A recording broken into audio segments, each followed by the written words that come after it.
Olá, meu nome é Laisa, sou estudante de medicina, estou no segundo ano lá na faculdade UPAP e hoje eu vou retratar com você exógena ou de uma forma endógena.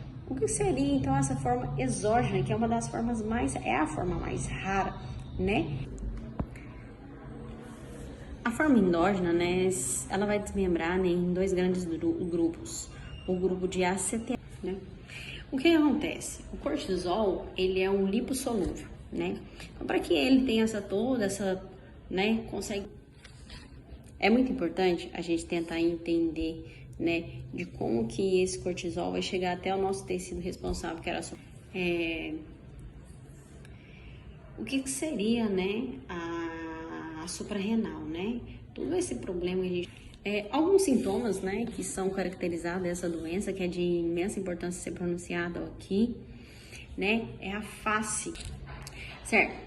Vou falar um pouco sobre o diagnóstico, né, como que a gente vai chegar após, né, a gente ter avaliado e tem, certo? E ali entre a parte das 4, ele começa a manter ali. Tratamento, né? Referente ao tratamento de síndrome de Cushing, quando a gente já pensa em síndrome de Cushing, a gente pensa tratamento, né? Referente ao tratamento de síndrome de Cushing, quando a gente já pensa em síndrome de Cushing, a gente pensa na possibilidade de ter ali um tumor, seja ele benigno ou maligno, na maioria das vezes maligno, ou também a gente pode pensar na hiperplasia, né? Então ocorre sim o tratamento através de medicamentos, radioterapias e até mesmo a remoção desse tumor, certo? E ali entre a parte das 4, ele começa a manter ali, certo? Então é importante a gente saber a hora de fazer o exame. O que se refere a um detalhe muito importante sobre esse exame, que não dá para fechar o diagnóstico de a gente fazer ele apenas uma vez. E o importante é fazer 2 exames. Ou eu faço urina, dosagem na urina e a supressão de dexametasona, os 2. Ou eu faço saliva, que é a coleta da saliva ali, e faço o da dosagem de dexametasona, certo? Eu fiz, beleza, vamos repetir. Por quê? Eu preciso de resultados visíveis e por isso eu preciso fazer 2 ou 3 exames para que eu possa fechar sim o diagnóstico. Só isso fechou? Não. Só isso não fechou. A gente pode usar aí outras coisas como tomografia, ultrassom e outro, certo? Certo. Vou falar um pouco sobre o diagnóstico, né? Como que a gente vai chegar após, né, a gente ter avaliado e ter encontrado alguns sinais, né, referente aos sintomas dessa doença, né? A gente vai ter que fazer uma investigação a fundo referente a essa pessoa que a gente suspeita e existe alguns exames nos quais existe a dosagem, né, do cortisol na urina, na saliva e a supressão, né, que é a administração da dexametasona na gente, e depois a gente retira o nosso sangue para a gente medir ali o cortisol. O que acontece? Todo esse procedimento tem que seguir, sim, um protocolo, vamos dizer assim, que ele é chamado de circadiano, tá? O que seria isso? O circadiano é tipo um ciclo, né, no qual a gente tem que seguir, por quê? Ali existem tópicos e pontos na quais horários do nosso ciclo do dia, a gente consegue produzir mais cortisol ou a queda do cortisol. Então é muito importante ter esse segmento, esse protocolo, para a gente poder fazer o exame, certo? Certo. Por exemplo, à meia-noite. À meia-noite, o pico de cortisol, ele vai cair. Logo cedo, a partir das 7 até as 9 da manhã, é o pico, certo? E ali entre a parte das 4, ele começa... alguns sintomas, né, que são caracterizados dessa doença, que é de imensa importância ser pronunciado aqui, né, é a face em lua cheia, né? É um rosto bastante redondo, né? com esse transtorno hormonal, a nossa pele vai sofrer bastante alteração, onde ela vai ficar bastante frágil. Haverá também o surgimento de muitas estrias vermelhadas, não são estrias brancas, né? Por conta que é muita irrigação. Muita espinha, acne, né? E o surgimento, em maioria das vezes, nas mulheres, né? Que é o bigode, bastante bigode, pelos, né? Na parte do busto, né? Debilidade muscular, osteoporose, alterações mentais, né? Pode estar aí desenvolvendo também o diabetes, porque de certa forma ele vai ficar resistente, né? À insulina, né? O cortisol também, ele é responsável das suas funções, né? Por o aumento aí do nível de açúcar, né? No sangue. O que seria, né? A suprarrenal, né?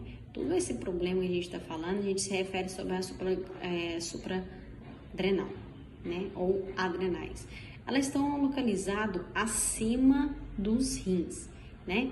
O rins aqui e ela é uma glândula que está acima ali do nosso rins, tá? Mas que importância ela tem pra gente, né? Ela é muito importante, pois ela produz vários hormônios e que vai atuar em vários órgãos e vai participar de várias funcionalidades de vários organismos, certo?